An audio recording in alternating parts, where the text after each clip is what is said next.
Evening guys, hope you're all well. I thought I would just start an Antepost series, tipping up a few Cheltenham horses where, as and when there is an opportunity to get a little bit of value. I'm going to break it all up into sections, so in this video I'm going to be covering the two novice chases that we've already got markets for, which are the Arkle over 2 miles and then the Brown Advisory Chase over 3 miles as well. Of course, we've had the news that they are taking away the Turners. And in its place will be a handicap, which I think the division needed. I think there was too much, or too small fields as a result of too many horses having options. So at least we are going to see the best against the best, I'd like to think. Of course, sort of the Arkle is headed at the moment in the betting by Ballyburn. Incredibly impressive last season.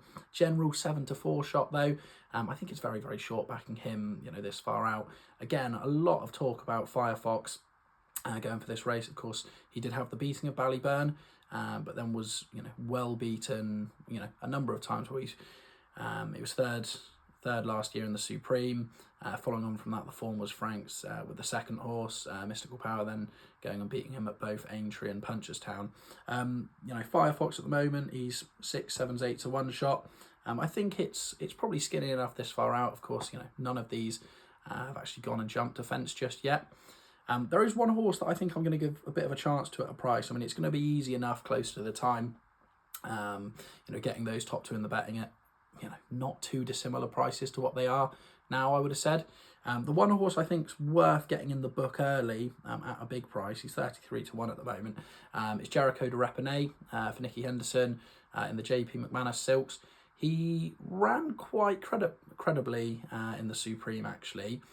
He was pulled up just before 2 out, but considering how poorly Nickies were running at the time, I think we can give them a bit of credit for going with them and generally looked to be travelling well, and then just went out like a light, which at the time was pretty standard for the Hendo horses.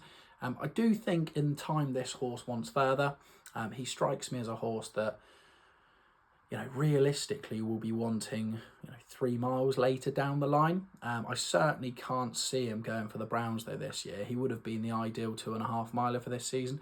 He doesn't seem like one who's got an awful lot of toe, but I think a well ran, good tempo Arkle over 2 will see him to the best of his ability, and he won't be he won't be struggling for stamina anyway. So I think, as long as the races run well, it will go to suit him. I think 33 to 1's too big just for a small stake bet.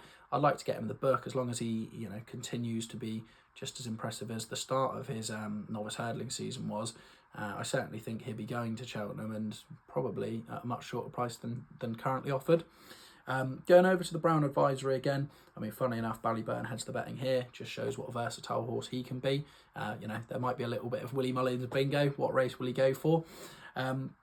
There is one horse, though, that I sort of really do fancy for this, again, at quite a big price. Obviously, we won't know how good last year's novice hurdlers were until their form has stood the test of time. But as far as I can tell, certainly in the staying division, I don't think it was the strongest. I'm going to go with a horse that ran in the Stayers Hurdle Open Company last year. He ran very credibly, and that's actually Buddy One. He's never been sent off, crazy short in any of his runs. So it's, for the Gilligan family, they're not your, typical Cheltenham winner trainers. However, in the same breath, I think this animal's got an awful lot of heart.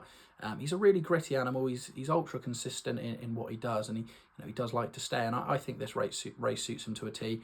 He potentially would even be a national hunt chase kind of horse, but I think he's a bit classier than that, to be honest with you. So I think at 25 to 1, Buddy One's a horse that I certainly want to get in the book.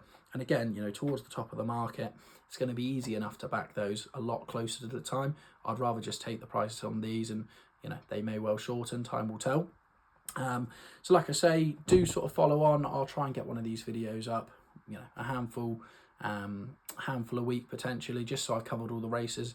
And I'll probably then check in again at December, see where the markets are, see if anything's changed. Obviously, hopefully we won't have any horses injured or out for the season by then, and we have some live chances as we approach the festival.